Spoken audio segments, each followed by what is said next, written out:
Harmony in hormones nourishing health through diet. तो आप देख रहे हैं कि हैप्पी हॉर्मोन्स के बारे में हमने सुना है। तो हॉर्मोन्स कुछ ऐसे केमिकल सब्सटेंसेस हैं हमारी बॉडी में जो हमारे मूड, हमारी एपेटाइट, हमारे वेट, बहुत सारी चीजों को रेगुलेट करते हैं।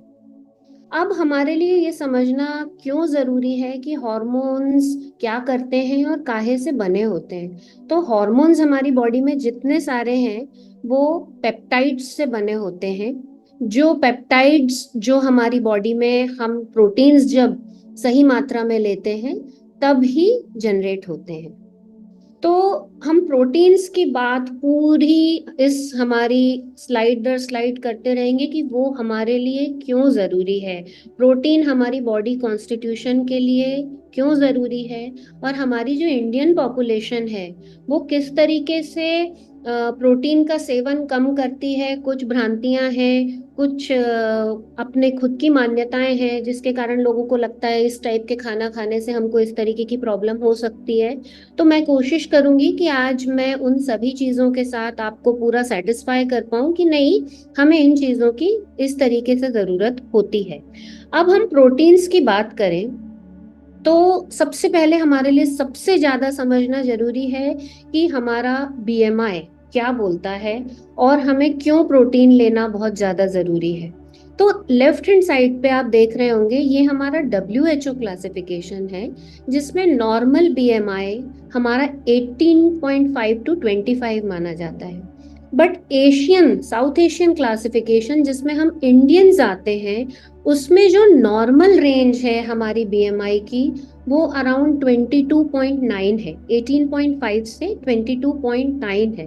तो सबसे पहले हमको ये चीज बहुत क्लियरली पता होनी चाहिए कि हम कोई फॉरेन स्टैंडर्ड फॉलो नहीं कर रहे हैं। हम वो स्टैंडर्ड फॉलो कर रहे हैं जो हमारे इंडियंस के लिए एप्लीकेबल है और हमारे जेनेटिक मेकअप के लिए सही है। तो अगर हमें किसी भी चीज का, आप किसी भी डॉक्टर के पास जाते हैं तो हमको कोई भी चीज जब तक हम मेजर नहीं करते, हम टेस्ट नहीं करते, तो हम किसी सही परिणाम पे नहीं पहुंच सकते हैं। तो हमारे लिए जो सही बेंचमार्क जो है वो हमारा एशियन क्लासिफिकेशन है। आप कभी भी इंटरनेट पे सर्च करेंगे या कहीं पे भी देखेंगे तो बहुत कम जगह आप इस एशियन क्लासिफिकेशन की पिक्चर्स को पाएंगे। अब होता क्या है कि हम जब क्लासिफिकेशन ही WHO का कॉकेशियन पॉपुलेशन का या वेस्टर्न कंट्रीज का देखते हैं तो हमारे दिमाग में कंफ्यूजन पहले से रहता है। फिर मैं ये समझाना चाहूंगी कि जब हम प्रोटीन्स की बात कर रहे हैं, हम हॉर्मोन्स की बात कर रहे हैं जिनके बिल्डिंग ब्लॉक्स ही पेप्टाइड्स और प्रोटीन्स हैं, तो क्या चीज है जो इसको इस तरीके से इन्फ्लुएंस करती है, इतने महत्वपूर्ण रूप से इन्फ्लुएंस करती है। तो जैसे कि left side of the picture आप देखेंगे, एक यहाँ पे एक यूरोपियन इंसान है और एक इंडियन इंसान है। जब हम इन दोनों को कंपेयर करते हैं तो अगर आप इनका बीएमआई देखेंगे तो आप पाएंगे कि दोनों का ही बीएमआई एग्जैक्टली सेम है, 22.3। लेकिन जब हम उनकी बॉडी कॉम्पोजिशन एनालिसिस करते हैं जिसमें हमें पता लगता है कि हमारी बॉडी में कितना फैट, कितना प्रोटीन में, या हमारी बॉडी में मसल मास कितना फैट है, तो हमें पता लगता है कि जो बॉडी फैट है वो एक यूरोपियन पर इंसान का अराउंड 9.1 है और इंडियन लोगों का वो अराउंड 21.2 है। तो एक कॉकेशियन पॉपुलेशन की तुलना में हम लोग ज्यादा फैट कैरी करते हैं। बेसिकली हम कह सकते हैं कि हम थिन फैट पीपल हैं। अगर आप इस फोटो में देखें तो बड़ा दुबला पतला सा दिख रहा है एक इंडियन आदमी।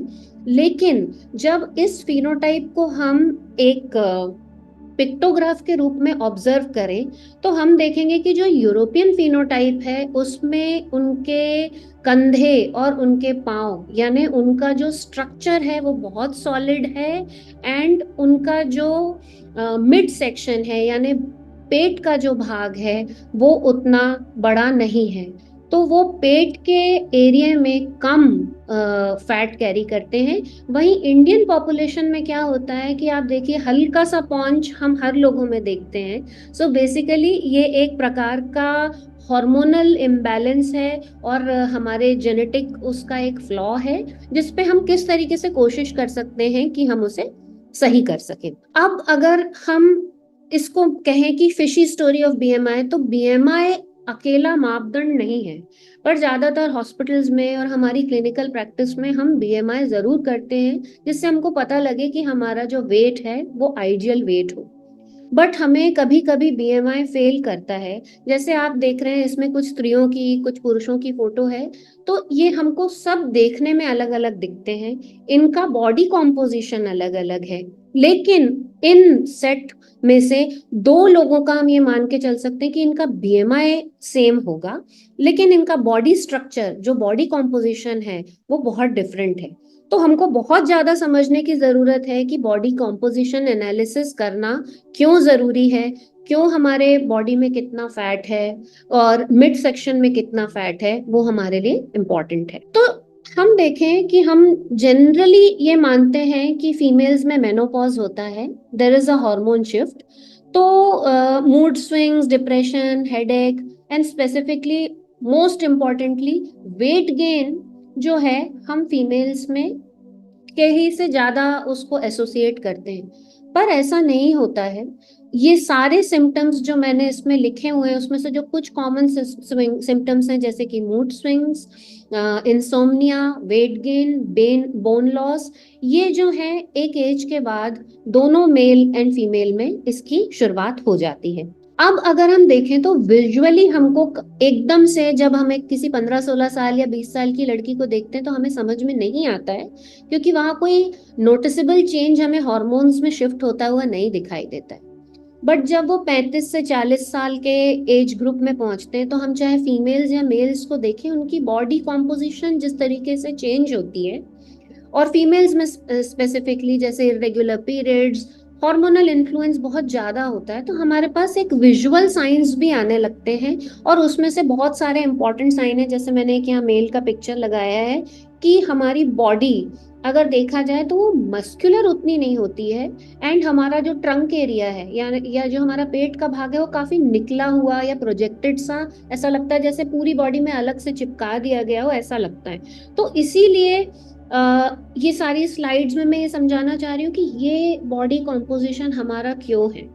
जेनेटिक्स अपनी जगह है, बट जेनेटिक्स का एक्सप्रेशन हम हमारी लाइफस्टाइल, जिसका मेजर पार्ट है डाइट और एक्सरसाइज, उससे कंट्रोल कर सकते हैं। तो हमें क्या करना होगा कि हम इस चीज को अचीव कर पाए। तो होता क्या है, जैसे हम जब तक यंग रहते हैं, स्पेसिफिकली हम 12वीं कक्षा या जब तक रहते हैं, हम अपने घरों में रहते हैं, अपने पेरेंट्स के अंडर कंट्रोल रहते हैं, तो हमारा खाना पीना भी बहुत नियंत्रित होता है। पर होता है कि जब हम 20 साल के होते हैं या 19 साल के होते हैं, तब हम अपने घरों को छोड़ देते हैं, और इंडिपेंडेंटली बहुत सारे बच्चे अपने आप हॉस्टल्स में या कहीं पे रहने लगते हैं। तो उस टाइम पे क्या होता है कि जो हमारी ग्रोथ है इन टर्म्स ऑफ हाइट, कि हमारा जितनी हाइट बढ़नी थी वो बिल्कुल कंप्लीट खत्म हो चुकी रहती है, अब उसमें कोई चेंज होने वाला नहीं होता है। लेकिन अब हमारा जो होता है, हम हाइट में नहीं विड्थ में बढ़ना चालू होते हैं। उसका सबसे मेजर कारण है अनहेल्दी डाइटरी हैबिट्स। तो हमें क्या करना है, हम कोशिश करते हैं कि जब हम बाहर निकलें तो हमारे खाने में हम जंक फूड की जगह कोशिश करें, अगर वो महिलाएं हैं, कि हम कंसंट्रेट करें कि हम कैसे ज्यादा फाइबर या कैल्शियम युक्त चीजें खा पाएं। अगर सिंपल सी मैं ज्यादा फाइबर खाने की बात करूं, तो अगर हम दिन के खाने में, एक टाइम के खाने में 2 सब्जियां मिनिमम, अगर एक हरी सब्जी, एक नॉर्मल हमारी सब्जी जैसे भिंडी या कद्दू, इस टाइप की सब्जी, कोई भी सब्जी जो आपको पसंद है वो हम खाते हैं, तो दिन में हम 4 सब्जियों का सेवन आसानी से कर सकते हैं। तो हम क्या करते हैं कि जो ये फाइबर है, ये हमें सारे सब्जियों और हमारे फ्रूट से मिलता है, और ये फाइबर जो है, ये हमारे गट माइक्रोबायोम, जिसको शेप करने में एक बहुत इंपॉर्टेंट रोल प्ले करता है। इसीलिए सभी डाइटिशियंस हमेशा, आप कहीं भी किसी भी माध्यम से कोई जानकारी देखते हैं, तो उसमें यही कहा जाता है कि हमें फ्रूट्स और वेजिटेबल्स यानी सब्जियां और फलों का सेवन अधिक मात्रा में करना चाहिए।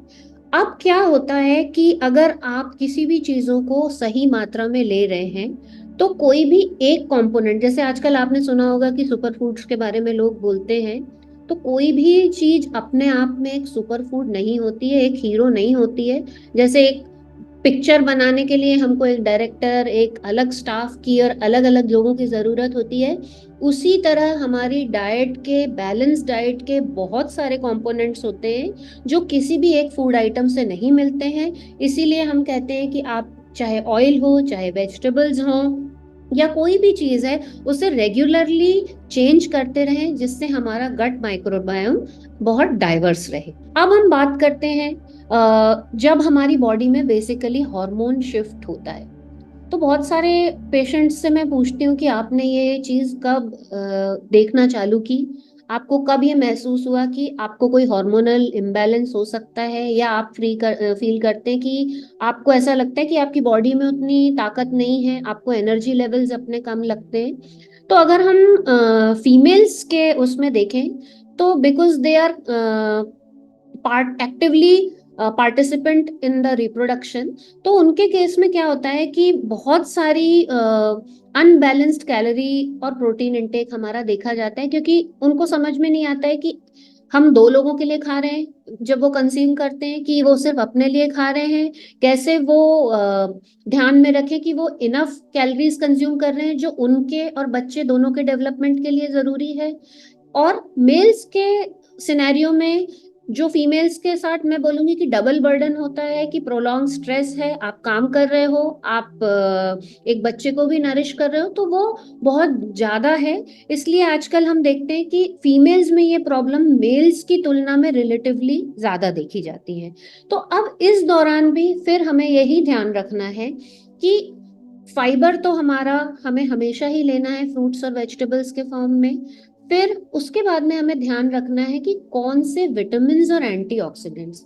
हम लोग बहुत बार सुनते हैं कि ऑक्सीडेटिव स्ट्रेस होता है बॉडी में हमारे, इन्फ्लेमेशन होता है, तो ये एंटीऑक्सीडेंट्स का काम होता है इस तरीके की प्रॉब्लम्स से आपको बचाना और लड़ना। और सबसे इम्पोर्टेंट ये है कि ये हमारी बॉडी में कंटिन्यूअसली बनते रहते हैं, लेकिन इसके लिए हमको सही आहार लेना बहुत जरूरी है। आप सोचे कि आज आपने इस चीज को लेना चालू कर दिया और कल आपको परिवर्तन दिखने लगेगा, तो ऐसा नहीं होता है।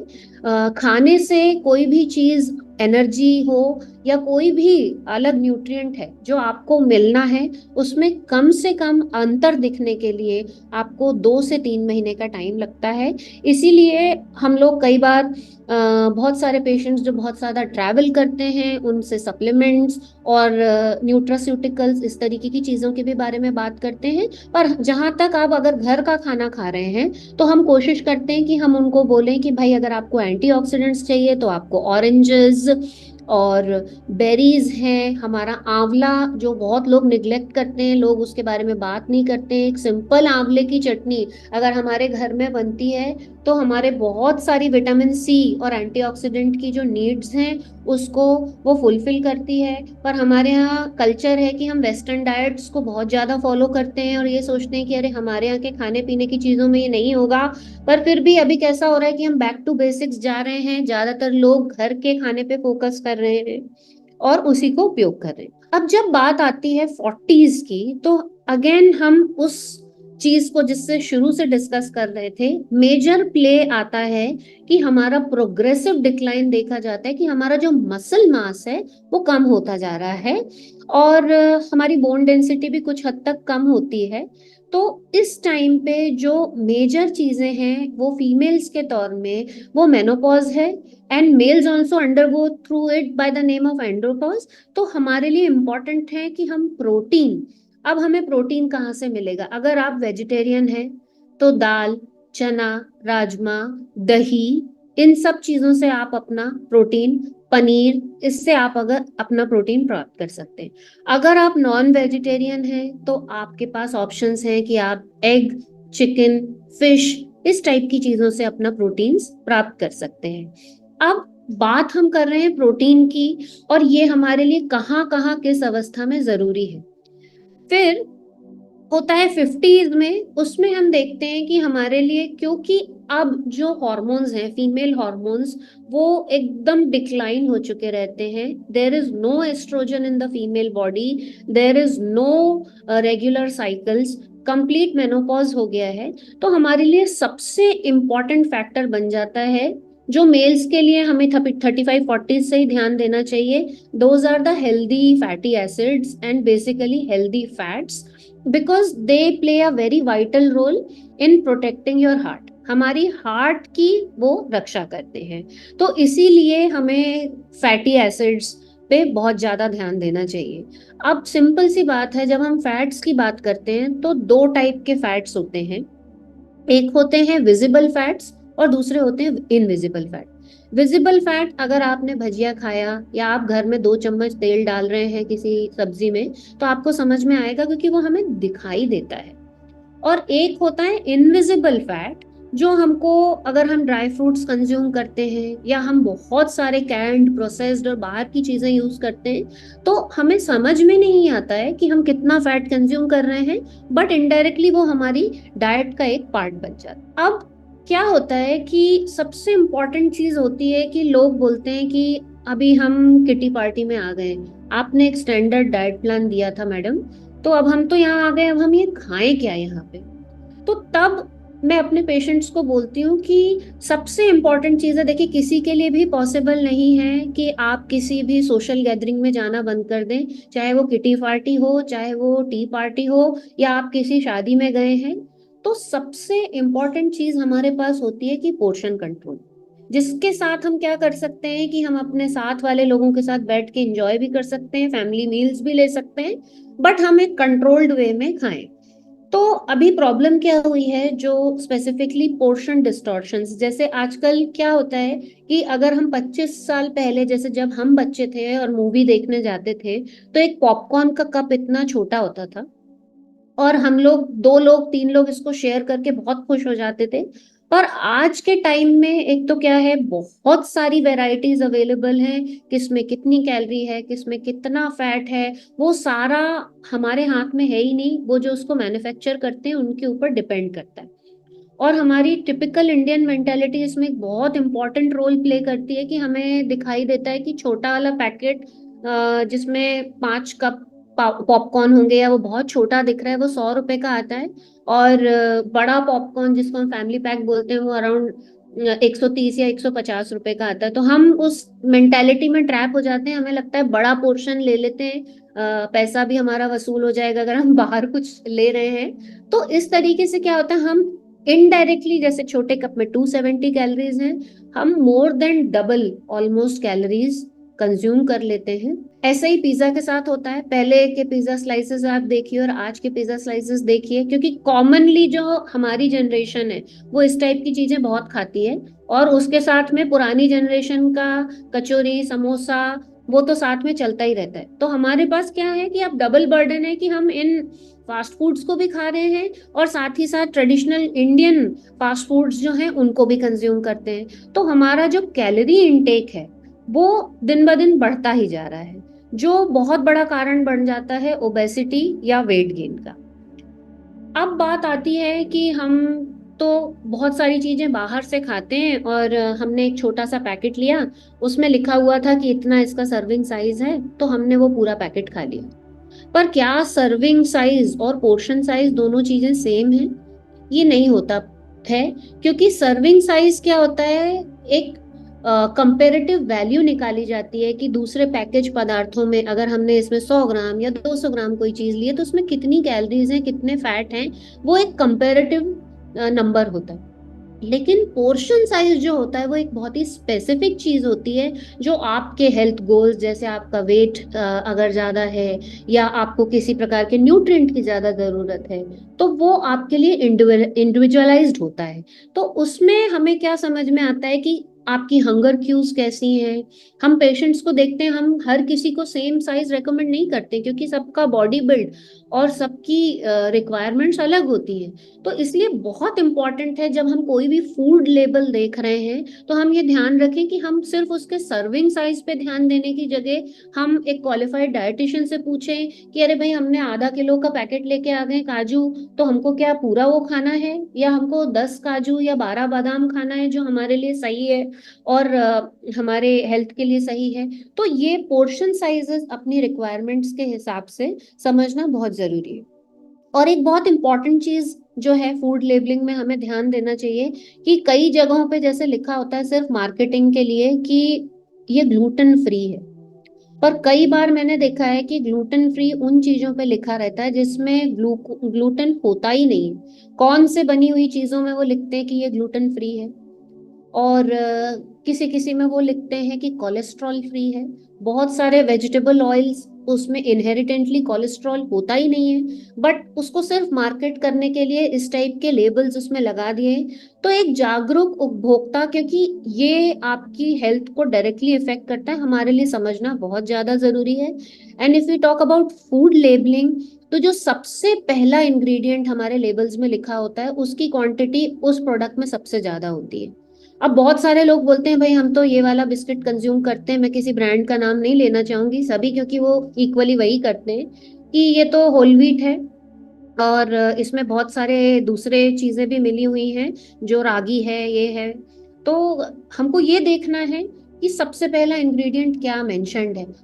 90% ऑफ द केसेस ऐसे कि सबसे पहले मैदा लिखा हुआ होता है, तीसरे चौथे लाइन में वहां पे लिखा होता है कि उसमें रागी है। और कई बिस्किट्स तो जो एडवर्टाइज करते हैं कि वो आलमंड से बने हुए हैं, वॉलनट से बने हुए हैं, उसमें पांचवें सातवें नंबर पे लिखा हुआ होता है कि ये। तो आप समझ सकते हैं कि हमारी प्रोटीन रिक्वायरमेंट्स कैसे मैनिपुलेट होती हैं। हम ये सोच के प्रोटीन खाते हैं कि भाई इसमें काजू है, बट उसमें उतनी क्वांटिटी में काजू डाला ही नहीं गया होता है। तो हमारे लिए एक जागरूक उपभोक्ता की जगह बहुत जरूरी है कि जब हम कोई भी चीज बाहर की कंज्यूम कर रहे हैं तो बहुत अच्छे से समझें कि उसमें कितनी कैलोरीज हैं, वो क्या सही पोर्शन साइज है, हमें कितनी क्वांटिटी में और हफ्ते में कितने बार उसको अपनी डाइट का पार्ट बनाना चाहिए। फिर बात आती है प्लेट मेथड की। तो हम लोग क्या बोलते हैं डाइटिशियंस कि अगर आपकी इस प्लेट में एक ये 9 इंच की थाली है, तो हम पूरा एक हाफ उस थाली का जो है वो पेशेंट्स को बोलते हैं कि आप उसको फ्रूट्स और वेजिटेबल्स से कंज्यूम करिए। और बहुत ही आसान है, अगर आप 2 सब्जियां खाते हैं, साथ में सैलेड लेते हैं, या दिन में 11 बजे या शाम के 4 बजे अगर एक फ्रूट खाते हैं, तो ये बहुत ही अचीवेबल टारगेट है। सुनने में ऐसा लगता है कि मैम आप बोल रहे हैं कि 25 से 30 वेजिटेबल्स, बट दिन में अगर हम कोशिश करें कि मिनिमम 3 से 5 वेजिटेबल्स भी सैलेड और पकी हुई सब्जी के द्वारा ले, तो वो हमारे लिए कैसे जरूरी रहेगा। रिमेनिंग पार्ट जैसे मैंने आपको प्रोटीन सोर्सेज बताए हैं वो हाफ पार्ट होना चाहिए हमारी थाली का। और उसके बाद होल ग्रेन्स आते हैं, वो चाहे हमारी रोटी हो, रागी हो। अब जैसे बहुत सारे लोग हमें बताते हैं कि हम नॉर्मल रोटी तो ना हम 2 खाते हैं, उनको डायबिटीज है, लेकिन हम रागी की रोटी तो 3 खा लेते हैं, छोटी बनती है ना तो 4 भी खा लेते हैं करके। तो हमारे लिए ये समझना बहुत जरूरी है कि एक चीज होती है कि ओवरऑल शुगर जो हमारी बढ़ जाए, और एक चीज होती है ग्लाइसेमिक लोड। तो रागी का जो ग्लाइसेमिक लोड है वो कई बार बहुत हमें आपको सुन के आश्चर्य होगा कि वो हमारी नॉर्मल रोटी से भी ज्यादा है। इसलिए जो प्लेट मेथड है या जो मैं टेक्निक्स आपको बता रही हूँ, क्वांटिटी, पोर्शन साइज, वो बहुत इंपॉर्टेंट होता है। वो आपकी डाइटिशियन ही असेस कर सकती है कि आपको कितनी नीड्स हैं और आप उसको कैसे फॉलो कर सकते हैं। तो अब जब लोग पहली इस पिक्चर को देखते हैं तो बोलते हैं अरे इसमें बहुत सारी सब्जियां हैं और इस तरीके के आइटम्स हैं, क्या हम इतना ये सारी चीजों को अचीव कर पाएंगे। पर अगर हम उसको बॉइल डाउन करें कि हम रोज, तो आप ये दोनों थालियां देखिए, क्या ये हमारे लिए मुश्किल है 2 सब्जियां, सलाद, दही और इस अनुपात में खाना? ये बहुत ही मुश्किल नहीं है, पर हमें ये समझ में आना चाहिए कि कौन सी चीज कितने अनुपात में हमको लेनी है। अब ये एक रिपोर्ट है मेरे पेशेंट की, जो हम कंटिन्यूअस ग्लूकोज मॉनिटरिंग करते हैं उसकी। तो उनको मैंने एक डाइट प्लान दिया था, तो वो क्या करते थे कि कुछ दिनों तक इसका यूज कर रहे थे, and he was very surprised, क्योंकि उनको लगा कि अरे मैं अगर इस तरीके से जैसे खाना खाता हूँ तो जरूरी नहीं है कि मैं सलाद पहले खाऊं या रोटी या दही पहले खा लूं, उससे कोई फर्क पड़ेगा। पर this is someone's actual reading, जिसमें क्या है कि उन्होंने पहले रोटी खाई, फिर उसके बाद उन्होंने अपनी सब्जी खाई, फिर उसके बाद उन्होंने सैलेड खाया। तो आप देखिए कि ये कैसे यहाँ पे उनका जो ग्लाइसेमिक लोड बढ़ा और इंसुलिन स्पाइक हमको यहाँ पे दिखाई दे रहा है। और उसी चीज को जब उन्होंने सेम क्वांटिटी, सेम चीजों को उल्टे ऑर्डर में खाया। जैसे आई थिंक मैं बचपन से सुनती आ रही हूँ, हम मतलब मुझे शुरू से फूड और उस इंडस्ट्री में बहुत इंटरेस्ट था, तो सब लोग बोलते हैं कि पानी पीजिए, सैलेड खाइए। तो अभी इसका एक्चुअल प्रूफ हमारे सामने है कि हमें पहले सैलेड खाना है, जहां तक कोशिश करना है कि रोज हम कर्ड खाएं, फिर उसके बाद हम अपने नॉर्मल कार्ब्स, रोटी, सब्जी, चावल, इनका प्रयोग कर सकते हैं। तो सिर्फ ऑर्डर ऑफ ईटिंग, मतलब किस सीक्वेंस में हम अपना खाना खा रहे हैं, वो किस तरीके से हमारे ओवरऑल ग्लाइसेमिक लोड को इन्फ्लुएंस करता है।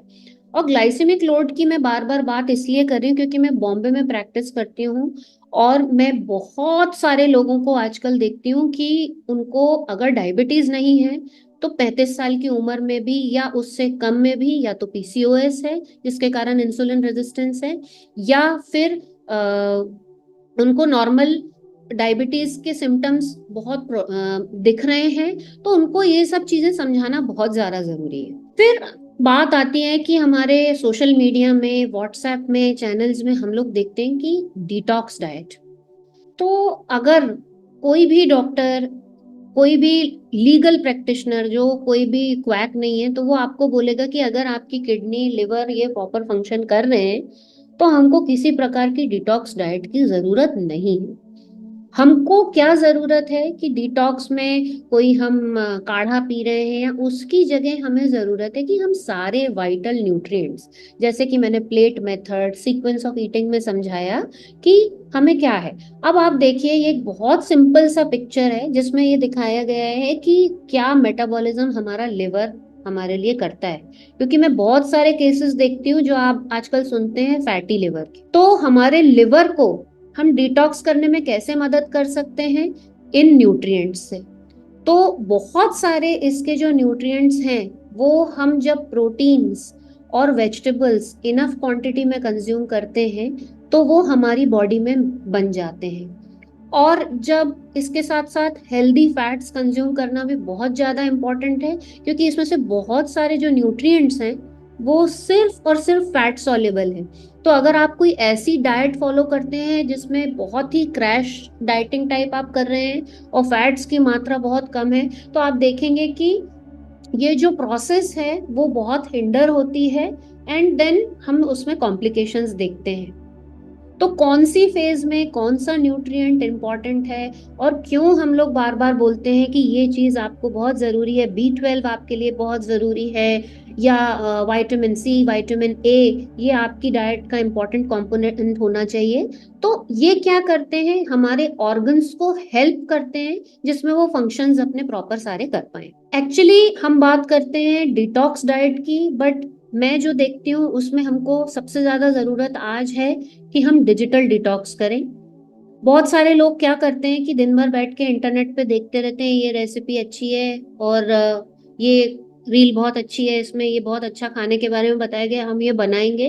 पर दिन में एवरेज एक आदमी, चाहे वो वर्किंग हो या कोई सीडेंट्री जॉब करता है, 60 से 90 मिनट यानी 1 से 1.5 घंटे जिसमें आप इजीली अपने लिए खाना बना सकते हैं, वो समय हम किसी भी सोशल मीडिया प्लेटफॉर्म पे वेस्ट करते हैं और देखते रहते हैं कि भाई ये इंटरेस्टिंग है, ये हम बना सकते हैं।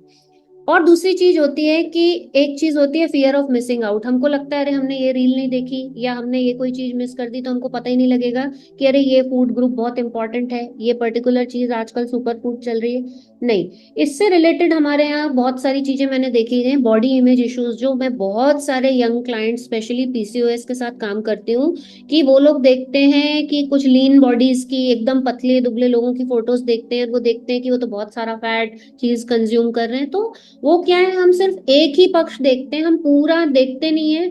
या कई बार आपने प्रचलन देखा होगा कि आप एक दिन की डाइट लोग दिखाते हैं कि वो क्या खा रहे हैं, बट बाकी जो 364 डेज हैं उसमें वो क्या रूटीन फॉलो करते हैं, वो पार्ट हम देखते ही नहीं रहे। तो जब हम इस टाइप की चीजों से डिजिटल डिटॉक्स करते हैं तो we have more time to cook, हमारे पास ज्यादा एक्सरसाइज करने का टाइम होता है, और एक्चुअली सोचने का टाइम होता है कि हमारी लाइफस्टाइल में हम कौन सा पर्सपेक्टिव लेके चलें कि हम एक बैलेंस्ड अप्रोच को वो कर सकें। और सबसे इम्पोर्टेंट है कि हम फैमिली के साथ टाइम स्पेंड करें। हमारे यहाँ हमेशा पहले से देखा जाता था कि दिन में तो सारी मील्स फैमिली साथ में नहीं खा सकती, बट डिनर एक ऐसा टाइम होता है जो सारी फैमिली साथ में खाती है। तो उस टाइम पे हम मतलब किसी भी गैजेट का कम से कम प्रयोग करें।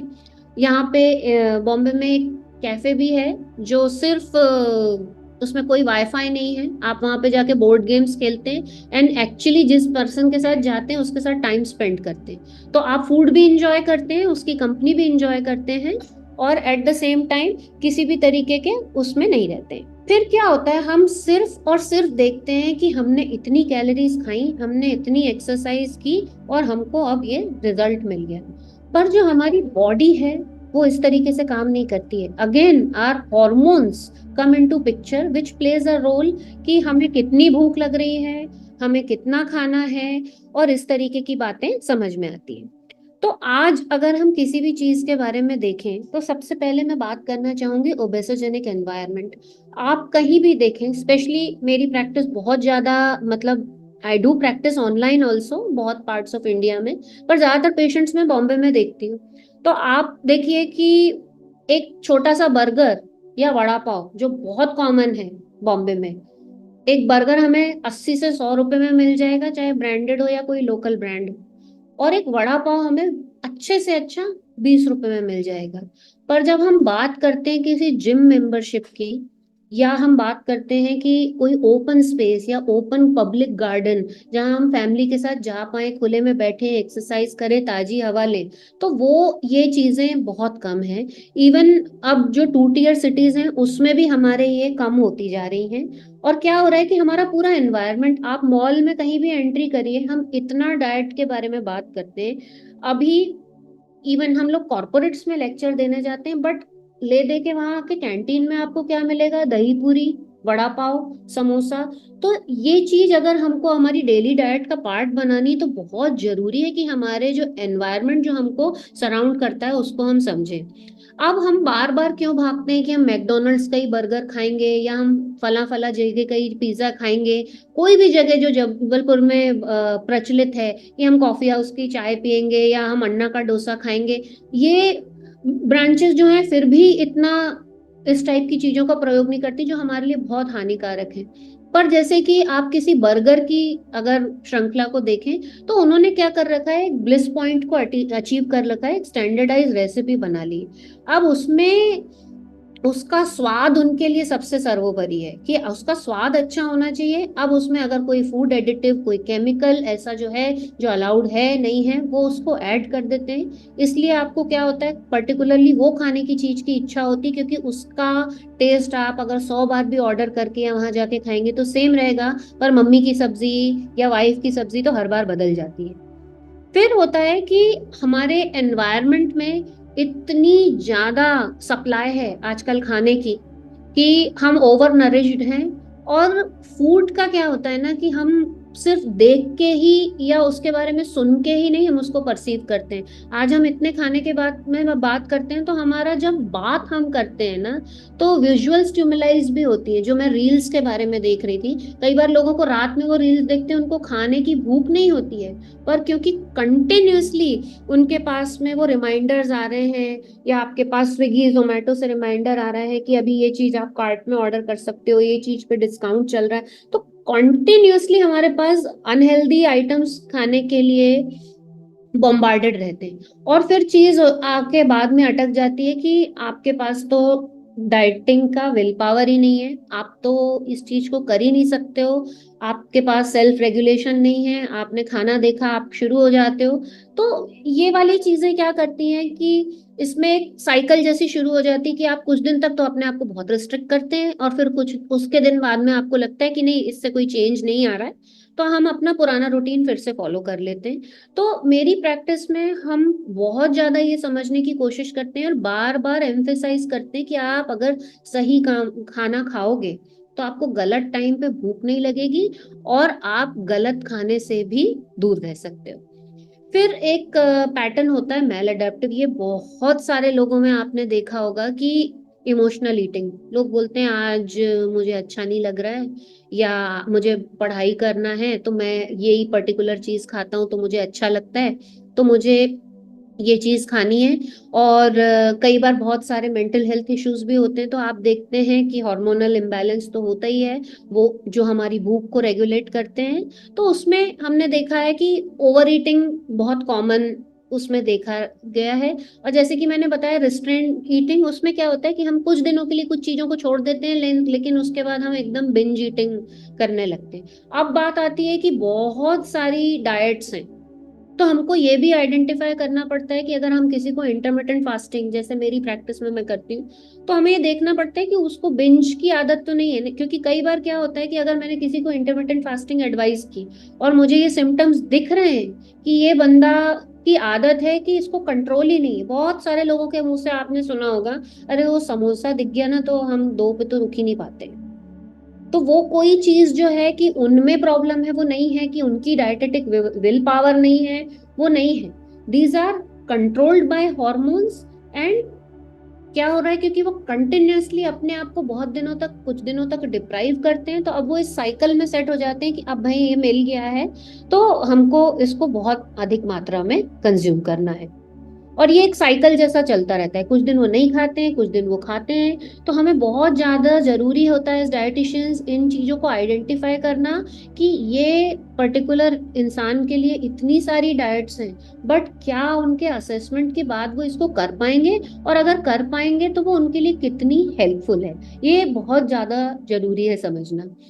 फिर हम मोटे तौर पे क्या देखते हैं कि आजकल लोग बोल देते हैं कि भाई अगर आपको सीलियक डिसीज है या आपको ग्लूटेन सेंसिटिविटी है, तो ज्यादातर लोग बोल देते हैं कि we just see the tip of the iceberg, कि आपको ग्लूटेन फ्री खाना है।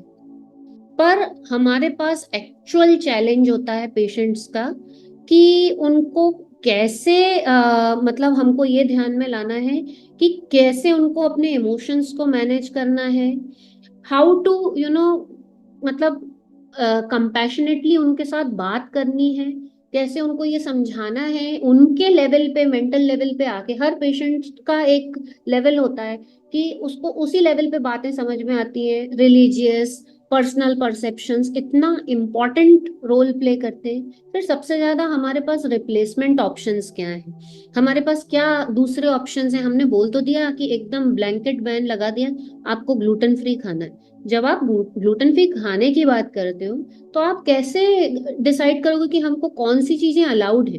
तो मेरी प्रैक्टिस में मैं पेशेंट्स के साथ सबसे पहले ये बात करती हूँ कि बोले अरे मैम आप वो अवॉइडेड वाली लिस्ट बता दीजिए, वो तो हमको पता है। तो नेगेटिविटी जो होती है ना, वो क्या करती है कि सिर्फ अवॉइड करने की बात नहीं है, हम कोई भी खाना कभी जिंदगी भर के लिए नहीं छोड़ सकते। तो मैं उनको हमेशा ये समझाती हूँ कि ये वाली चीजों का आपको ज्यादा प्रयोग करना है, और बाकी जो चीजें हमने आज बात नहीं की है, समझ लीजिए शायद हमको उनका प्रयोग नहीं करना है या हमें वो नहीं खानी है। फिर उसके बाद आता है कि बहुत इंपॉर्टेंट चीज होती है कि लेबल्स, जिसके बारे में मैंने बहुत ज्यादा समझाया, पर बहुत मार्केटिंग गिमिक्स होती हैं, बहुत तरीके से हमें प्ले किया जाता है। तो जब मेरे पास पेशेंट्स आते हैं और वो बोलते हैं कि भाई हमारे पास ऑप्शन नहीं है, हमें बाहर का खाना इस लेवल तक खाना ही पड़ेगा, तो मैं उनको उस हिसाब से भी सिखाती हूँ। और एक बहुत इंपॉर्टेंट चीज होती है हमारे इंडियन सिनेरियो में कि हमारे यहाँ किसी भी प्रकार के प्यार या क्लोजनेस को दिखाने का तरीका होता है कि हम उसको खाने में व्यक्त करते हैं। आप आए हो, आपको भूख है, नहीं है, आपको आपके बड़े बोल रहे हैं कि आपको खाना खा के जाना है, तो मैं ये नहीं बोलती हूँ कि मतलब हमें किसी की फीलिंग्स को वो करना है। पर हमें फिर बात आती है कि पोर्शंस पे, तो हमें ध्यान देना है कि हम कितना पोर्शन खा रहे हैं। अगर आप कोई पर्टिकुलर चीज फॉलो कर रहे हैं, आपको बताया गया है कि आपको ये चीज नहीं लेनी, तो एक बहुत रिस्पेक्टफुल वे में भी आप बता सकते हैं कि भाई हम कुछ समय तक इस चीज को कर रहे हैं। पर ऑफ कोर्स ऐसा नहीं होता है कि आपके पास कोई भी ऑप्शन नहीं हो पूरी खाने की थाली में, क्योंकि इंडियन थाली में बहुत वैरायटी होती है। तो कुछ चीजों को हम बिल्कुल देख सकते हैं। और आशा करती हूँ कि आपको बहुत समझ में आया हो जो मैंने आज बात की, क्योंकि डाइट के साथ healthy eating behaviour is one of the most important and challenging thing जो मैं आजकल अपने पेशेंट्स के साथ में फेस करती हूँ। क्योंकि आजकल हम लोग सभी पढ़े लिखे हैं, डॉक्टर्स से मिलते रहते हैं, बात करते हैं, तो लोगों को बहुत हद तक पता होता है कि उनको क्या खाना है, पर कितनी मात्रा में, कब खाना है, और उस बिहेवियर को अगर कोई गलत है तो उसको कैसे चेंज करना है, बहुत ज्यादा टाइम हमारा उसी में जाता है। धन्यवाद। Thank you Shivani ma'am. मतलब मेरे लिए भी ये एक बहुत आई ओपनिंग टाइप का प्रेजेंटेशन था। बहुत सी ऐसी चीजें थी जो मतलब एज अ डॉक्टर मुझे भी नहीं पता थी। तो सबसे पहले मेरा क्वेश्चन ये है कि हाई प्रोटीन डाइट के बारे में तो हम सब जानते हैं, हम्म। लेकिन जो लोग प्योर वेजिटेरियन होते हैं या जो वीगन होते हैं, हम्म। उनके लिए प्रोटीन्स में क्या ऑप्शंस हो सकते हैं? देखिए, जो बिल्कुल वीगन है तो उसमें तो हमारे पास से मिल्क और ये सारे सोर्सेज भी हट जाते हैं। तो हमारे पास जो हमारे लेंटिल्स और मिलेट्स हैं, millets though are not a good source of protein. पर जैसे हम लोग बात करते हैं कि अगर हम सिंपल दाल चावल की बात करें, तो लोगों को बहुत सारी भ्रांतियां हैं कि अरे भाई, दाल चावल कैसे कंप्लीट प्रोटीन हो सकता है। पर हमारे यहाँ के जो हमारे पूर्वज थे वो इतने मतलब इंटेलिजेंट और स्मार्ट थे कि हमारे जितने फूड कॉम्बिनेशंस बने हैं, बहुत सारे ऐसे एसेंशियल अमाइनो एसिड्स जो दाल में नहीं होते हैं। आजकल बहुत सारे राइस को वैसे फोर्टिफाई किया जाता है, स्पेसिफिकली जो बासमती राइस है। तो क्या होता है जब ये कॉम्बिनेशन मिलता है, जो प्रोटीन्स दाल लैक करती है और जो चावल में है, तो एक कंप्लीट प्रोटीन हमको मिलता है। और जैसे कि मैंने बात की कि हेल्दी फैट्स के बारे में, अगर हम उसमें थोड़ा सा घी डाल के, अगर आपके पास टाइम नहीं है, कुछ भी आप डाइट, सपोज आप वीगन फॉलो कर रहे हैं, तो ये मतलब लोग तो इसको ऐसे मतलब देखते हैं कि अरे ये कैसी चीज है। जबकि ट्रेडिशनली हमारे घर में हम कहीं भी बाहर घूम के आए तो टिपिकल नॉर्थ इंडियन या एमपी घरों में कभी ये नहीं होता है कि हमारे पास में घर में दाल चावल कभी ना हो, या राजमा चावल नहीं हो, या रसम चावल नहीं हो। ये चीज ऐसी स्टेपल है जो लोग कंप्लीटली इग्नोर करते हैं, क्योंकि हम क्या सोचते हैं कि हम दूसरी चीजों से इन्फ्लुएंस हो जाते हैं, जो रेगुलर आइटम्स हैं हमारे किचन में हम नहीं कर पाते।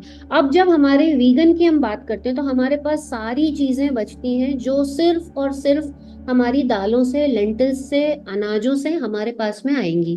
तो जब हम इस तरीके की डाइट प्लान करते हैं तो हम पेशेंट्स को बताते हैं कि आप किस तरीके से इसकी टिक्की बना सकते हैं, या इसको फर्मेंट करके इसका डोसा बना सकते हैं। तो वो केस टू केस वेरी करता है, बट मोटे तौर पे हम इस तरीके से उनको गाइड करते हैं। फिर उनकी प्रेफरेंसेस भी बहुत इंपॉर्टेंट होती हैं। बहुत सारे लोगों को आजकल मुझे ये लगता है कि अगर आपको उसकी जरूरत हो तो आपको एक फॉलो करना चाहिए, just because it is trendy तो आपको वो नहीं करना चाहिए। हालांकि मैंने बहुत सारी रिसर्च देखी है जिसमें एक बहुत इंपॉर्टेंट रिसर्च है कि वेजिटेरियन प्रोटीन जो है, अगर हम बात करें जो हमारी एक्चुअल प्रॉब्लम है इंडियंस की, सेंट्रल ओबेसिटी यानी पेट के अराउंड जो हमारा फैट है, वो प्रूवन रिसर्च है कि वेजिटेरियन प्रोटीन से ओवरऑल मसल बिल्डिंग जो देखा जाता है वो एनिमल प्रोटीन के साथ में होता है। बट अगर हम वीगन या वेजिटेरियन प्रोटीन सप्लीमेंट्स की बात करें, तो अगर हमको मिड सेक्शन में से वेट कम करना है, तो मैंने ये रिसर्च में भी पढ़ा है और अपनी प्रैक्टिस में भी देखा है कि ये रिजल्ट्स हम ज्यादा जल्दी अचीव कर पाते हैं। यानी कि जो वेजिटेरियन प्रोटीन्स मतलब जो एक माना जाता है कि उतने अच्छा नहीं होता, बट एक्चुअली हमारे इंडियंस की बॉडी के लिए वो अच्छा होता हाँ, अगर हम उसको बैलेंस्ड वे में, और जैसे जो नॉर्मल भ्रांतियां है ना कि मतलब अगर आप किसी फिल्म स्टार की प्लेट देखोगे तो आप देखते हो कि वो तो रात में फिश करी और थोड़ा सा राइस खा रहे हैं, तो हमें लगता है कि अरे वो राइस खा रहे हैं, और तो हम पूरी पिक्चर नहीं देख पाते। या कोई vegetable, for example rajma rice खा रहे हैं, अगर हम वीगन की ही बात करें, तो वो अगर उस तरीके की चीज खा रहे हैं, तो हमको पूरा होल पिक्चर देखना है कि एक तो हमारी रिक्वायरमेंट क्या है, और वो बैलेंस्ड मील है कि नहीं अपने आप में। है। मेरा एक और क्वेश्चन है कि जो आपने बोला ना कि बिंज ईटिंग मतलब कि एकदम से भूख लगना एक साथ खा लेना, ये हम्म। प्रॉब्लम बहुत कॉमनली मैंने देखी है कि थोड़े टाइम जैसे हम रिस्ट्रिक्ट कर देते हैं कि आपको डायबिटीज है, आपका वेट ज्यादा है, वेट कम करना है, इतना इतना खाइए, तो वो सुबह से शाम तक फॉलो करते हैं और रात तक आते आते एकदम से भूख लगती है और बहुत सारा कुछ कुछ खा लेते हैं। तो ऐसे में उनको क्या एडवाइस करना चाहिए, मतलब अपने आप को सेल्फ कंट्रोल के लिए क्या करना चाहिए? देखिए, क्या होता है ना, जब हम हॉर्मोन्स के प्ले, जैसे हम नॉर्मली आप देखते हो पीसीओएस देखते हैं, और मैं जो डायबिटिक पेशेंट्स देखती हूँ, इन लोग क्या करते हैं कि सारे पेशेंट्स, सारी डाइट्स आप देखते हैं शाम के 5-6 बजे फेल हो जाती है, डिनर तक भी लोग उसको प्रोलॉन्ग नहीं कर पाते। तो बहुत सारी स्टडीज में, इनफैक्ट मैंने अपनी पर्सनल प्रैक्टिस में भी देखा है कि अगर पेशेंट्स ब्रेकफास्ट में अच्छा प्रोटीन, हालांकि हम हर मील में प्रोटीन रेकमेंड करते हैं because that's how you strike the balance, but अगर मॉर्निंग में अगर आप अच्छा प्रोटीन लेते हो तो वो क्या करता है कि हमारे पूरे दिन की एपेटाइट का जो वो है सेट कर देता है स्टेज। क्योंकि क्या होता है कि अगर आपका ब्रेकफास्ट इनएडिक्वेट है तो आपकी रात से वैसे ही आप भूखे थे, आपकी भूख वहां पे ब्रेकफास्ट करने से कंप्लीट नहीं हुई। और क्योंकि मतलब आपने ब्रेकफास्ट आपका इनएडिक्वेट था तो आप लंच तक आपने खींच लिया कैसे भी करके। लोग बोलते हैं ना वो एक चाय हो जाए या वो, तो वो चाय का जो वंडर है कि वो उनको जो उसमें से शुगर्स मिल रही बेसिकली। तो शाम तक आने के बाद क्या होता है, हम अपनी बॉडी को इतना स्टार्व कर चुके रहते हैं सही अमाउंट में नहीं खा के कि बॉडी की सही गलत तय करने की क्षमता खत्म हो जाती है। उसकी जो एक सर्वाइविंग टेक्निक बोलना चाहिए कि हम स्टारवेशन में नहीं जा रहे हैं, वो एक्टिवेट हो जाती है कि भैया अब तो जो है सामने वो हमको खाना है। तो प्रोटीन, इसलिए मैंने पूरी प्रेजेंटेशन जो अपनी में हार्मोन और प्रोटीन्स के बारे में बात किया, क्योंकि वो एक तो उसका बिल्डिंग ब्लॉक्स हैं, और जो हमारे हॉर्मोन्स हैं, अगर आप प्रोटीन अच्छी मात्रा में खाते हो तो ग्रेलिन का नाम का एक जो हार्मोन है जिसको हमारे को कम बॉडी में होना चाहिए, और वो हमको बॉडी की हमारी हंगर रेगुलेट करता है। तो if your protein intake is good तो वो क्या करता है, उसको सप्रेस करता है, जिसके कारण आपकी एपेटाइट कंट्रोल होती है। और peptide Y Y and GLP-1, इस हॉर्मोन्स का जो सिक्रीशन है या उसका जो बॉडी में फैसिलिटी प्रोवाइड करता है, तो वो हॉर्मोन्स बढ़ते हैं। और इस तरीके से ये हमारी बॉडी को रेगुलेट करते हैं कि शाम के 6 बजे हमारी डाइट फेल नहीं हो। इसलिए हम पेशेंट्स को एकदम सही पोर्शन साइजेस, टाइमिंग थोड़ा हमको फ्लेक्सिबल रखना पड़ता है आधे एक घंटे के लिए, बट पोर्शन साइज उनको बहुत अच्छे से समझाना पड़ता है। क्योंकि और वो बहुत इंडिविजुअलिस्टिक होता है। मैं एज अ डाइटिशियन कभी नहीं बोलती कि आज सिर्फ आप 3 रोटी खाएंगे या आज सिर्फ आप आधी रोटी खाएंगे, ऐसा हो ही नहीं सकता। Dieting is very intuitive. आप किसी दिन हो सकता है कि आप शायद 2 रोटी खा लें, किसी दिन शायद आपका उतना भी इच्छा नहीं हो करके। तो उसको हमें बहुत ज्यादा इंटरनल क्यूज को समझना है कि हमारी बॉडी की साइकिल क्या है, हमें कब भूख लगती है। आपकी डाइटिशियन उस हिसाब से आपके उसको गाइड कर सकती है, उस प्लान को वर्कआउट कर सकती है। और आजकल डायबिटीज जितना कॉमन है उतना ही कॉमन एक शुगर फ्री इंडस्ट्री भी है, sugar free product, sugar free खाने की चीजें, कोल्ड ड्रिंक्स। तो इसके बारे में आप क्या बोलोगे, मतलब वो यूज करना चाहिए नहीं करना चाहिए, कौन से इंग्रेडिएंट सेफ है? देखिए, कोई भी इंग्रेडिएंट ऐसा देखा जाए तो बाहर से तो मैं नहीं बोलूंगी कि आप रोज नहीं करिए। पर हम अपने पेशेंट्स को क्या बोलते हैं कि जैसे मैंने बोला कि मैंने डिलाइटफुल डाइट क्यों शुरू किया, I never talk about cheating. कोई भी नेगेटिव चीज के बारे में मैं अपने पेशेंट से बात ही नहीं करती हूँ। तो मैं उनको हमेशा ये एनकरेज करती हूँ कि कोशिश करिए कि आपको बाहर का खाना कितना कम से कम खाना है। और देखिए, जहां तक अगर हम सिर्फ डायबिटिक लोगों की बात करें और आर्टिफिशियल स्वीटनर्स की बात करें, तो हमको सबको पता है कि गट डिसबायोसिस डायबिटिक्स में बहुत कॉमन होती है। तो मैंने बहुत सारी रिसर्चेज में भी पार्टिसिपेट किया है, और मतलब अपने सीनियर्स के साथ में, तो मैंने उसमें ये देखा है कि गट बायोसिस तो एक, अगर हमारी लाइफस्टाइल और वो सही नहीं है तो एक कुछ सालों में हमें होना ही है।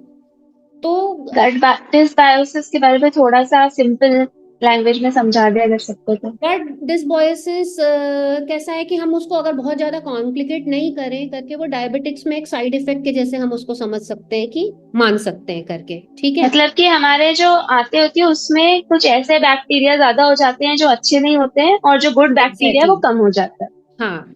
तो ताशिता ने बिल्कुल सही कहा, तो ये देखा जाता है। तो इस कॉम्प्लिकेशन को बचाने के लिए अब हमारे पास क्या ऑप्शन है कि बहुत सारे लोग ना क्या करते हैं, वो मीठा छोड़ ही नहीं सकते। तो तब हमारे लिए जो ये मतलब जो सप्लीमेंट्स हैं या आर्टिफिशियल स्वीटनर्स हैं, वो एक बून का काम करते हैं कि जहां हमको बिल्कुल वो है।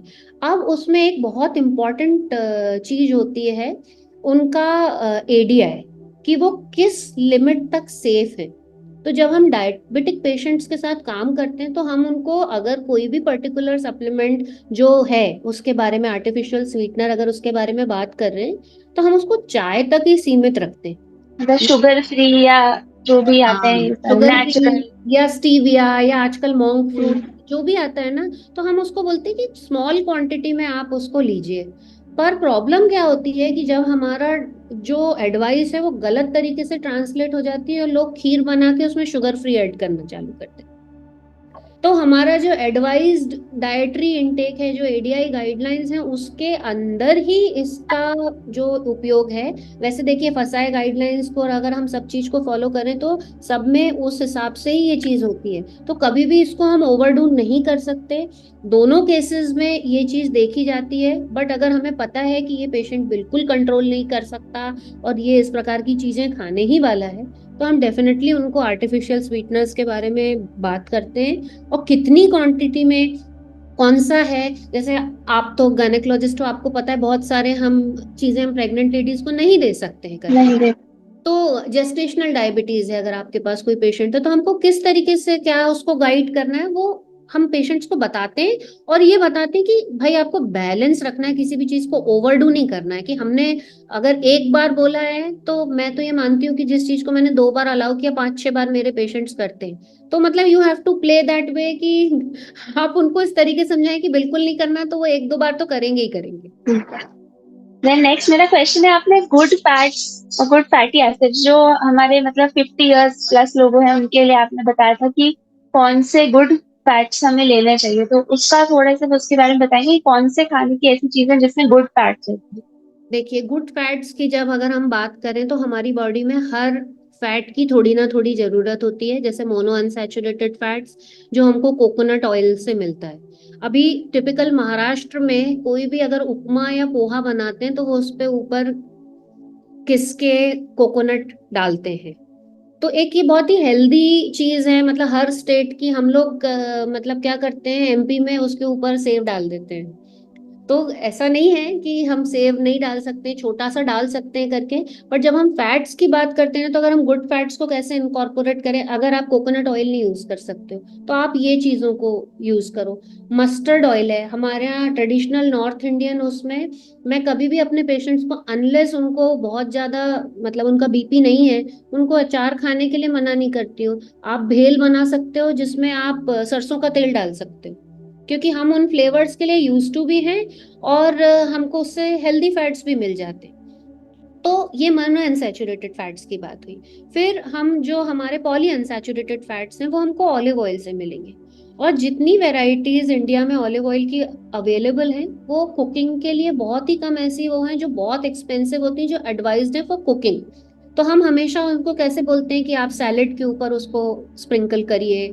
या जैसे आप हमस वगैरह जो आजकल इससे बनाया जाता है, छोले से, वो बहुत प्रचलित है, तो हम उसके ऊपर उनको डालने की बात करते हैं। फिर हम बात करते हैं नट्स एंड सीड्स की। तो हमारे जितने नट्स हैं, जैसे कि वॉलनट्स है, आलमंड्स है, और या कैश्यू नट्स हैं, तो ये हम हर फैटी एसिड पेशेंट को रेगुलरली मिलता रहे, तो कौन सा नट कितनी क्वांटिटी में हम उनको, मतलब या पिस्ता है फॉर एग्जाम्पल, तो हम उनको कितनी क्वांटिटी में रोज देते रहें, वो हमारे लिए बहुत इंपॉर्टेंट होता है। और जैसे कि you asked about fats as well as sugar, तो मैं हमारे पेशेंट्स को, मतलब अगर डायबिटिक्स हैं और अगर if their sugar is within the control which I feel is safe, then I give them few slices of mango along with some nuts। तो वो हेल्प करती है कि जो ग्लूकोज स्पाइक आता है ना एकदम से, मतलब सिंपल शुगर्स या मैंगो टाइप की चीज खाने के बाद, उसको कई हद तक मेंटेन करती है। तो स्वाद भी हो जाता है, हेल्दी फैट, और जो सीजन में सिर्फ एक बार बेचारा फ्रूट आता है, जो अदर न्यूट्रिएंट्स में other than the sugar component vitamin A है उसमें, और बहुत सारी चीजों में रिच रहता है, वो भी उनको मिल जाता है। And सेटाइटी is a big thing, मतलब वो संतुष्ट भी महसूस करते हैं। जो वेजिटेरियन लोग हैं उनके लिए विटामिन B12 कैसे मिलेगा उन्हें डाइट से? देखिए, बी 12 हम, अगर हम लेंटिल्स और पल्सेस पे फोकस करें, तो जब हम वीगन्स को भी ये चीज एडवाइस करते हैं, तो हम उन्हीं चीजों पे फोकस करने के लिए बोलते हैं। और बहुत इंपॉर्टेंट ये है कि बी 12 की डेफिशिएंसी किस कारण से हो रही है हमारे लिए, ये भी बहुत ज्यादा समझना जरूरी है करके, क्योंकि बहुत सारे केसेस में मैंने देखा है डायबिटिक्स स्पेशली जिनको मेटफॉर्मिन एडवाइस किया गया होता है तो वो डेफिशिएंट होते हैं। तो बहुत केसेस में अगर वो टिपिकल कोई अगर डाइट फॉलो कर रहे हैं या वीगन है इस तरीके के, तो आशिता वेरी फ्रेंकली स्पीकिंग हमको उनको सप्लीमेंट्स ही देने पड़ते हैं। लेना पड़ेगा। हाँ, क्योंकि हम बहुत उस टाइम का इंतजार नहीं कर सकते कि वो उस चीज में डेफिशिएंट हो जाएं और तब हम उस चीज को रेक्टिफाई करें। एसएन पाटीदार जी, आप अपना क्वेश्चन पूछ सकते हैं। नमस्ते मैडम, आपको बहुत ही अच्छी जानकारी के लिए बहुत बहुत धन्यवाद। वैसे मैडम ने बहुत सारी जानकारी आपसे पूछ भी ली है। मेरा एक क्वेश्चन है कि दिन में कितने नंबर ऑफ डाइट्स होना चाहिए, कितनी बार मतलब खाना खाना चाहिए, या फ्रूट्स वगैरह भी उसमें काउंट कर लें तो कितनी बार लेना चाहिए? देखिए, हम लोग दिन में जो एडवाइस करते हैं ना, जो उस रूटीन को फॉलो कर सके, तो हम उनको, अगर बहुत ज्यादा इंसुलिन सेंसिटिविटी और कुछ नहीं, मतलब ये बहुत स्पेसिफिक है, बट आइडियली अगर हम किसी हेल्दी इंडिविजुअल को जिसको कोई बीमारी नहीं है, तो हम 3 मेजर मील देते हैं। उसमें जी। हमारा आता है नाश्ता, दोपहर का खाना और रात का खाना, और फिर हम 2 स्नैक्स देते हैं। जैसे अगर मैं किसी ग्रोइंग बच्चे की बात करूं तो एक 10-11 बजे के आसपास एक मिड मील और एक इवनिंग में स्नैक, तो कुल मिला के 5, उसमें से 3 मेजर मील्स रहते हैं। जी मैम। और सोने के पहले कितनी देर पहले हमें भोजन कंप्लीट कर लेना चाहिए? देखिए, सोने के कम से कम अगर माना जाए तो 2 से ढाई घंटे पहले, मतलब अगर आप 10-10:30 बजे सोते हैं तो 7:30-8 बजे तक आपका खाना हो जाना चाहिए। Thank you madam, thank you very much. धन्यवाद। सुभाष जी बोल रहे हैं, कई बार उन्होंने फल खाया, फल खाते हैं तो वॉमिट हो जाता है, मुंह में पानी आता है और फिर वॉमिट हो जाती है वो। अच्छा, तो ये नॉर्मल खाने के साथ भी होता है कि फल के ही साथ होता है? नहीं, हाँ, फल खाने के जस्ट बाद। और जैसे रोज अन्य कुछ खाऊं तो कुछ नहीं होता, नींबू या मौसम्मी का जूस है तो चाहे जितना पी लूं या मौसम्मी खा लूं तो कुछ नहीं। लेकिन ये जो मैंने आपको 2-3-4 फल बताऊं, इसके साथ ऐसा होता है। तरबूज भी खाता हूं तो भी ऐसा लगने लगता है, केला। एक तो सुभाष जी, मैं आपको एक बात बोलना चाहूंगी कि जैसे आपको, अगर आप डायबिटिक हैं तो हम लोग बिल्कुल एडवाइस नहीं करते, जैसे आपने बताया कि किसी भी प्रकार का जूस पीना। तो अगर आप ये फल आपको दिक्कत कर रहे हैं तो आपके पास दूसरे फल हैं कि जैसे पपाया है या सेब है जो आप खा सकते हैं, पर जूस तो किसी भी उसमें एडवाइजेबल नहीं है, क्योंकि वो आपकी शुगर को बहुत ज्यादा फ्लक्चुएट करेगा, जो लॉन्ग रन में आपके लिए सही नहीं है। जी जी। सुभाष जी, आपको किसी स्पेसिफिक डॉक्टर को वहां दिखाकर बात करना पड़ेगी अपने प्रॉब्लम के संबंध में, जनरली बताया नहीं जा सकता, वो जांच करके आपको बताएंगे क्या प्रॉब्लम है। Doctor Rahul Mishra. Hello, yes, ma'am. Good evening, ma'am. Ma'am, Good thank you evening. so much for such wonderful session. Thank you ma'am, actually मेरा पर्सनल एक्सपीरियंस भी है। जी। मैंने ऐसा देखा है कि कुछ लोग हैं जैसे बहुत बहुत मतलब बहुत उनका उतना डिसिप्लिन लाइफ नहीं रहती, बट वो एक्टिव बहुत होते हैं, मतलब लेबर वर्क ऐसा करते हैं। तो जितना भी ये जिनको हम जंक फूड्स बोलते हैं, या इसमें जिनको हम ऐसा बहुत जंक फूड कंसिडर करते हैं, या जिनमें बहुत ज्यादा टॉक्सिन्स होते हैं, तो वो उतना उन पे इफेक्ट नहीं दिखा पाते। मतलब एक हिसाब से देखा जाए तो उसकी टॉक्सिसिटी या जो भी बॉडी को जितने उसके एडवर्स इफेक्ट पड़ने के चांसेस रहते हैं वो बहुत, मतलब एक हिसाब से देखा जाए तो मुझे ऐसा लगता है जैसे ओवर रेटेड या ओवर रूल कर दिया उनने उनके सारी चीज को। तो मतलब इस चीज को जो बॉडी है वो कैसे वो, मतलब इसको बॉडी सेटल कैसे करती है? मतलब आपने भी बहुत सारे ऐसे पेशेंट देखे होंगे मैम कि जो मतलब किसी भी टाइप का फूड कंज्यूम करते रहते हैं, लेकिन उनकी जो अपन ब्लड पिक्चर या वो नहीं, मैं सारे आपका क्वेश्चन इन्वेस्टिगेशन समझ कराते हैं गई। तो उसमें ऐसा कुछ। हाँ, लेकिन प्रॉब्लम पता अपने मैम, आप मैं क्या ये है। बोल रहा हूँ कि जो भी हमने, हाँ, हेलो, हाँ, वो आपका क्वेश्चन समझ गए, मैम उसी का आंसर दे रहे हैं। हाँ, तो मैं हाँ, आपका यस। क्वेश्चन देखिए, मैं ये समझी कि वो कुछ भी करे वो दिखते वैसे की वैसे हैं, दुबले पतले ही लगते हैं करके, यही कहना नहीं चाह नहीं रहे हैं? मैम, हमने जो भी अभी अभी नो मैम, जैसे अभी आपने सेशन में बहुत सारे फूड बताए, और हम लोग भी जैसे मानते हैं नॉर्मली कि कुछ जंक फूड है या कुछ फूड है जो रिकमेंड नहीं करते हमको खाने के लिए, उसमें टॉक्सिन्स होते हैं वो सब। तो ये सब फूड, मतलब ये सारे फूड वो लोग कंज्यूम करते हैं और उनकी बॉडी पे इसकी पैथोजेनिसिटी या उतना कुछ इफेक्ट करती नहीं है। मतलब उनका जो इंटरनल पिक्चर बॉडी के जो भी अपन इन्वेस्टिगेशन कराते हैं वो सब नॉर्मल आते हैं। तो बॉडी इसको सेटल कैसे करती है? मतलब अब एक कोई पर्सन जो उतना एक्टिव नहीं है, सेम फूड वो भी कंज्यूम कर रहा है, बट एक पर्सन है जो काफी ज्यादा एक्टिव है, लेबर वर्क कर रहा है, सेम फूड वो भी कंज्यूम कर रहा है, तो इन दोनों में बहुत अंतर आता है अगर इन दोनों के अपन इन्वेस्टिगेशन कराते हैं या फिर कोई भी पैथोजेनिसिटी होती है, तो बॉडी इसको सेटल कैसे करती है उस पर्सन में, जैसे देखो जो सेकंड एग्जांपल था। देखिए एक लेवल तक तो क्या होता है, जब तक हम 30-35 साल के रहते हैं तो मैंने ये देखा है कि बॉडी को आप कितना ही अब्यूज कर लो, बहुत सारे लोगों में वो सिम्टम्स नहीं दिखते। It only starts after the age of 35। और जहां तक मतलब बायोकेमिकल पैरामीटर्स की बात है तो मेरे लिए तो बहुत आश्चर्यपूर्वक है, क्योंकि मैंने तो अपनी प्रैक्टिस में ये देखा है after Covid which is very very predominant, कि अगर आप किसी का 3 से 6 महीने अगर आप उसको जंक फूड खिलाओ, उसका प्रोटीन अगर आप कम कर दो, तो HbA1c जो बहुत बड़ा मार्कर माना जाता है वो बढ़ जाता है। इवन मैंने पेशेंट्स को देखा जिनको यूरिक एसिड है और उनको डरा दिया जाता है कि आप दाल भी नहीं खा सकते हो, उनके केस में भी मैंने देखा है कि मतलब ये बहुत जल्दी उनका जो HbA1c है वो 3 महीने में विद इन, क्योंकि प्रोटीन कम किया तो वो हो जाता है। तो मतलब मेरे लिए थोड़ा मतलब ये आश्चर्य की वो चीज है कि वो उनके ऊपर रिफ्लेक्ट कैसे नहीं हो रही। हाँ, बॉडी के ऊपर आप देखने की बात करें तो वो बिल्कुल समझ में आता है कि बिकॉज जैसे मैंने बताया कि हम थिन फैट पीपल हैं, तो हम गलत जगह पे, कभी कभी इंटरनल फैट भी होता है जो हमको दिखाई ही नहीं देता है। आप देखो कि दुबले एक्चुअली हार्ट अटैक आते हैं। एक्चुअली मतलब मैं इस चीज का आंसर एक और तरह से देना चाहूंगी कि एक तो सबसे लाइफस्टाइल इम्पोर्टेंट है कि हम क्या खा रहे क्या कर रहे, पर जेनेटिक्स भी इम्पोर्टेंट है। बहुत से बार किसी किसी का मेटाबॉलिज्म बहुत अच्छा होता है तो उसको इतना इजीली वो चीज अफेक्ट नहीं करती, लेकिन ये है कि डिपेंड कर रहा है कि आज आप देख रहे हो कि वो जंक फूड खा रहे हैं, लेकिन वो कितने दिन खा रहे हैं, आपके सामने खा रहे हैं, घर जाके हो सकता है वो सिर्फ फ्रूट्स खा के सो जाएंगे, डिनर नहीं करेंगे, अगले दिन वो पूरी अपनी डाइट अच्छी कर लेंगे कि यार कल बहुत सारा खा लिया आज हम। तो मेनी टाइम्स हम जिन लोगों के साथ रहते हैं वो शो नहीं करते हैं, बट एक्चुअली वो अपनी डाइट और अपनी हेल्थ को लेकर बहुत कॉन्शियस होते हैं।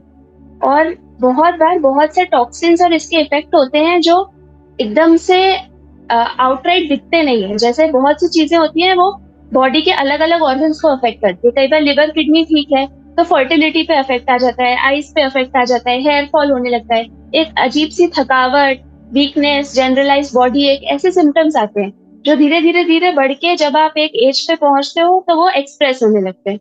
तो बहुत सी चीजों के ये अर्ली साइंस होते हैं जो आपकी बॉडी आपको कहती है, पर हम उसको इग्नोर करते जाते हैं। जो बाल कम होने और ये सब की बात की है तो अर्ली इंडिकेशंस ही हैं। और इवन इंसुलिन रेजिस्टेंस और PCOS में तो बहुत विजिबल होते हैं, बट लोग एक्सेप्ट ही नहीं करते हैं उसको, बहुत समय लगता है। मतलब जितनी जल्दी हम डॉक्टर की और मेडिकल टीम की हेल्प ले ले वो उतना अनिवार्य होता है पेशेंट्स के लिए। बट सबसे बड़ी चीज मैं जो आजकल पेशेंट्स के साथ देखती हूँ, फर्स्ट इज एक्सेप्टिंग कि अब ये चीज हो गई है। सबसे पहले हम रिजोल्यूशन किसी भी चीज का तब कर सकते हैं जब हम मान लें कि हाँ ये समस्या है, अब इसको कैसे समाधान किया जाए। Okay ma'am, thank you. Ma'am मैं आपसे एक और क्वेश्चन मैं ही पूछ लेती हूँ कि इन जनरल तो हमने बहुत बात कर ली, प्रोटीन्स लेना है, फैट अच्छा क्या होता है, कार्बोहाइड्रेट्स क्या है, बट ऐसे कौन सी छोटे छोटे मतलब ऐसे खाने की चीजें हैं जो बहुत इजीली और बहुत सस्ते में अवेलेबल है जो हम इग्नोर करते हैं और जो हमारी बॉडी के लिए अच्छी है? देखिए अब जैसे हम अडेप्टोजेंस की बात करें तो ये हमारे यहाँ करोड़ों वर्षों से चला आ रहा है। जैसे जिनसंग हुआ, अश्वगंधा हुआ, या सिनेमन है, ये करके ये बहुत ही इनएक्सपेंसिव चीजें हैं जो बहुत ऐसे मिलती नहीं है।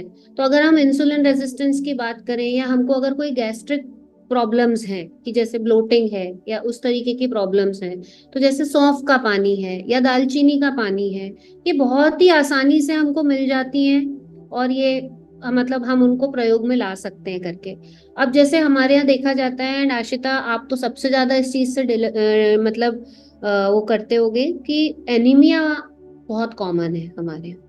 अच्छे एफ्लुएंट घर के लोग भी जो मतलब प्रॉपर खाना पीना करते हैं उनके साथ में हम ये प्रॉब्लम देखते हैं। तो बार बार एज डाइटिशियन मैं प्रोटीन्स के बारे में इसीलिए एम्फेसाइज करती हूँ, क्योंकि क्या होता है कि जैसे हीमोग्लोबिन भी है तो globin is actually a protein.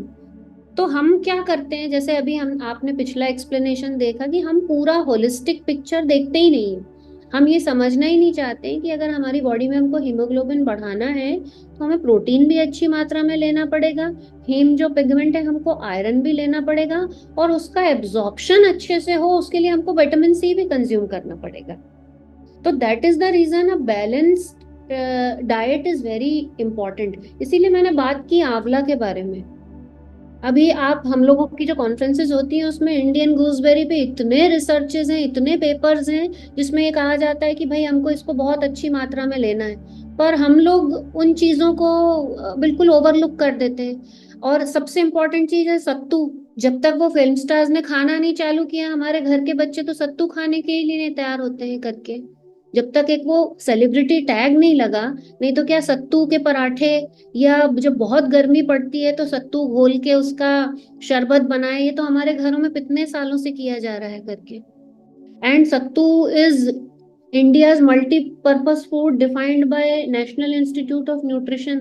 But हम देखते हैं कि जो हमारे यहाँ की पॉपुलेशन है जो बहुत महंगी चीजें नहीं अफोर्ड कर सकती है, पर आप कभी भी बात नहीं करोगे, सब कुरमुरा खा लेंगे या वो पैकेट वाली चीजें खा लेंगे, पर आप देखते हैं कि कभी वो सत्तू खाते हैं करके, जबकि हमारे यहाँ की हर दुकान में वो इजीली मिल जाता है। एंड एक्चुअली सुपर फूड बोलना चाहिए तो वो है, और जो हमारा नेचुरल फूड है जो हम सालों से जनरेशन से ग्रो करते आ रहे हैं। तो ये बहुत सारी छोटी छोटी चीजें हैं जो हमारे, मतलब क्या बोलना चाहिए, नींबू के बारे में लोग नहीं जानते हैं। बहुत सारी चीजें होती हैं कि गर्म खाने में वो नींबू डाल देते हैं, हम क्यों ही बात करें कि छोटी चीज है।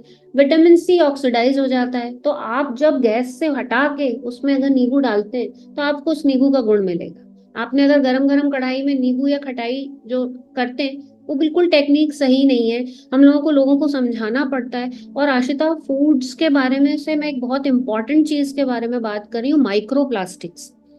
आजकल सब जगह मतलब ये है कि हम ऑनलाइन चीजें मंगा लेते हैं और उसमें से क्या हो रहा है, ये जो प्लास्टिक्स हैं ये हमारे सिस्टम में घुसते जा रहे हैं। जैसे बॉम्बे में मेरा पर्सनल एक्सपीरियंस है, हम लोग स्विगी जोमेटो या कहीं से भी चीजें मंगाते हैं तो मैं किसी कंपनी को जिम्मेदार नहीं ठहरा रही हूँ, उनकी प्रोसेस ही होगी वो, या बिल्कुल अनअवेयर है। एक मैश टाइप की आती है जिसमें बंधे हुए आप देखना रिलायंस फ्रेश वगैरह में फ्रूट्स और ये सब रखे रहते हैं।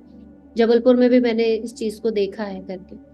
तो ये जो प्लास्टिक्स हैं ये हमारी बॉडी के लिए बहुत ज्यादा हानिकारक हैं और हमारे एंडोक्राइन सिस्टम्स को बहुत ज्यादा डैमेज करते हैं। तो हमें हमेशा इंश्योर करना चाहिए कि अगर हाँ कोई चीज, जैसे प्याज है आपने उसका छिलका उतार दिया, केला आपने उसका छिलका उतार दिया, पर जैसे गोभी ओभी टाइप की सब्जी, ये बारीक बारीक कण उसके अंदर तक घुस जाते हैं। मेरा तो इसको कैसे हम मतलब रिमूव कर सकते, कुछ तरीका है? तरीका तो ये है कि आप उस तरीके की चीजें कोशिश करिए कि बाय ही ना करें।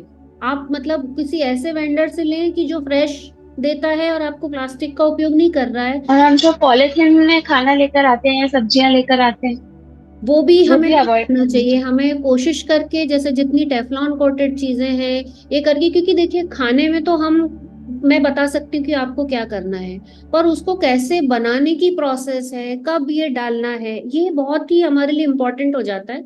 तो हमें स्टील के बर्तन जो स्टेपल हमारे यहाँ हमेशा से यूज होते आ रहे हैं, या कांच के बर्तन जिसमें हम अपनी बहुत सारी चीजें स्टोर करते हैं, प्लास्टिक्स जितना हो, चाहे उसमें बीपीए फ्री लिखा हो, कोई भी चीज लिखी हो, आई सजेस्ट माई पेशेंट्स कि अगर वो किसी भी हार्मोनल या एंडोक्राइन इशू से डील कर रहे हैं तो I ask them to completely banish it, मतलब अपने रूटीन यूज से हटाने के लिए मैं बोलूँगी। और जो हम माइक्रोवेव वाले चीजें यूज करते हैं, यूटेंसिल्स, जो भी बर्तन माइक्रोवेव वाले होते हैं, तो उनमें भी ये प्लास्टिक्स का रिस्क होता है क्या हमारे खाने में जाने का?